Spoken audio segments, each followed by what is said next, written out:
Lockdown writer और उसके दोस्त सीरीज में आज पढ़ रहे हैं उषा प्रियमवदा की कहानी जिंदगी और गुलाब के फूल। सुबोध काफी शाम को घर लौटा।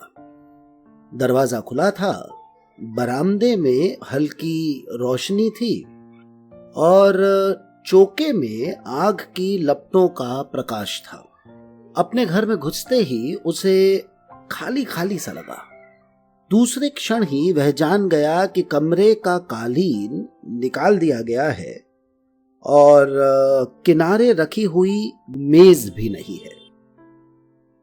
मेज पर कागज के फूलों का जो गुलदस्ता रहता था वह कुछ ऐसे कोण से खिड़की पर रखा था कि लगता था जैसे मेज हटाते वक्त उसे वहां वैसे ही रख दिया गया हो। उसने बहुत कोमलता से गुलदान उठा लिया। कागज के फूल थे तो क्या, गुलदान तो बहुत बढ़िया कट क्लास का था। पहले कभी कभी शोभा अपने बाग के गुलाब लगा जाती थी, पर अब तो इधर कई महीनों से यही बदरंग फूल थे और शायद यही रहेंगे। सुबोध ने फिर खिड़की का गुलदान रखते हुए सोचा, हाँ यही रहेंगे, क्योंकि शोभा की सगाई हो गई थी और उसका भावी पति किसी अच्छी नौकरी पर था। सुबोध ने कोट उतार कर खूंटी पर टांग दिया। आखिर कब तक शोभा के पिता उसके लिए अपनी लड़की कुंवारी बिठाए रखते।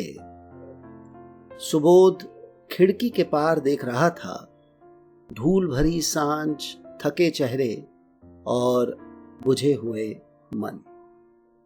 फिर वह मां के पास आया। उसकी मां चौके में चूल्हे के पास बैठी थी। वह वहीं पीढ़ी पर बैठ गया। कुछ देर कुछ बोला नहीं। मां ने दो एक बार उसे देखा जरूर, पर कुछ कहा नहीं। पत्थर की मूर्ति की तरह बैठी रही, ऐसी मूर्ति जिसकी केवल आंखें जीवित थी। एकाएक सुबोध पूछ बैठा, अम्मा मेरे कमरे का कालीन कहां गया? धूप में डाला था क्या? बाएं हाथ से धोती का पल्ला सिर पर खींचती हुई मां बोली, वृंदा अपने कमरे में ले गई है, उसकी कुछ सहेलियां आज खाने पर आएंगी। सुबोध को अपने पर आश्चर्य हुआ कि वह इतनी सी बात पहले ही क्यों ना समझ गया। उसकी सारी चीजें वृंदा के कमरे में जा चुकी थी। सबसे पहले पढ़ने की मेज, फिर घड़ी, आराम कुर्सी और अब कालीन और छोटी मेज भी। पहले अपनी चीज वृंदा के कमरे में सजी देख उसे कुछ अटपटा लगता था, पर अब वह अभ्यस्त हो चुका था। यद्यपि उसका पुरुष हृदय घर में वृंदा की सत्ता स्वीकार न कर पाता था। उसे अनमना हो आया देख मां ने कहा, तुम्हारे इंतजार में मैंने चाय भी नहीं पी, अब बना रही हूं, फिर कहीं चले मत जाना। और पतीली का ढकना उठाकर देखने लगी।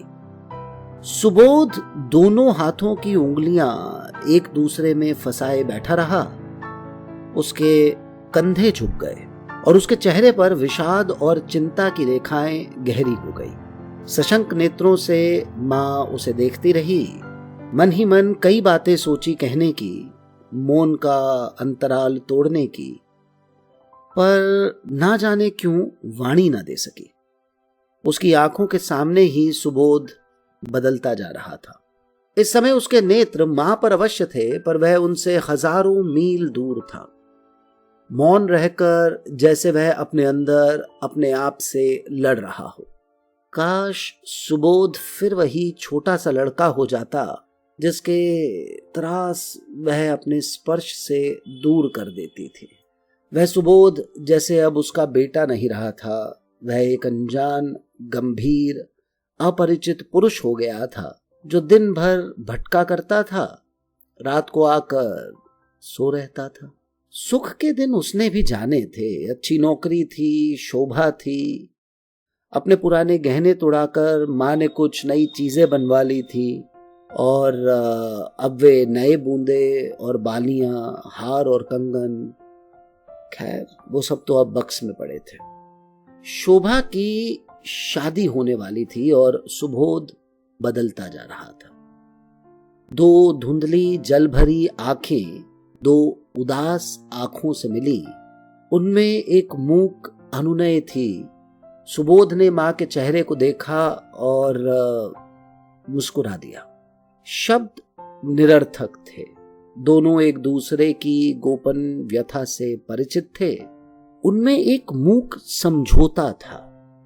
मां ने इधर बहुत दिनों से सुबोध से नौकरी के विषय में नहीं पूछा था और सुबोध भी अपने आप यह प्रसंग ना छेड़ना चाहता था। उसने कहा, देखो शायद पानी खोल गया। मां चौंकी, 2 बार जल्दी जल्दी पलक झपकाए, फिर खड़ी होकर अलमारी से चायदानी उठाई, उसे गर्म पानी से धोया, बहुत सावधानी से चाय की पत्ती डाली और पानी उंडेला, फिर उस पर टिकोजी लगा दी। वह टिकोजी असल में वृंदा ने काढ़ी थी और उसकी शादी की आशा में बरसों मां बक्स में रखी रही। अब उसे रोज व्यवहार करना मां की पराजय थी। उससे बड़ी पराजय थी सुबोध की, जो अपनी छोटी बहन की शादी नहीं कर पाया था। टिकोजी पर एक गुलाब का फूल बना था और सुबोध उन गुलाब के फूलों की याद कर रहा था जो शोभा उसके कमरे में सजा जाती थी। उन बाली और बुंदों को सोच रहा था जो शोभा अब नहीं पहनेगी। दूध गर्म कर और प्याला पहुंचकर मां ने चाय सुबोध के आगे रख दी। सुबोध पीढ़े पर पालथी मारकर बैठ गया और चाय छानने लगा। मां अपनी कोठरी में जाकर कुछ खटर पटर कर रही थी। जरा देर में ही एक तश्तरी में चांदी का एक बर्क लगा हुआ सेब का मुरब्बा लाकर मां ने उसके सामने रख दिया और बड़े दुलार से कहा, खा लो। अपने विचार पीछे ठेलकर कुछ सुस्त हो हंसते हुए सुबोध ने कहा, अरे अम्मा, बड़ी खातिर कर रही हो, क्या बात है?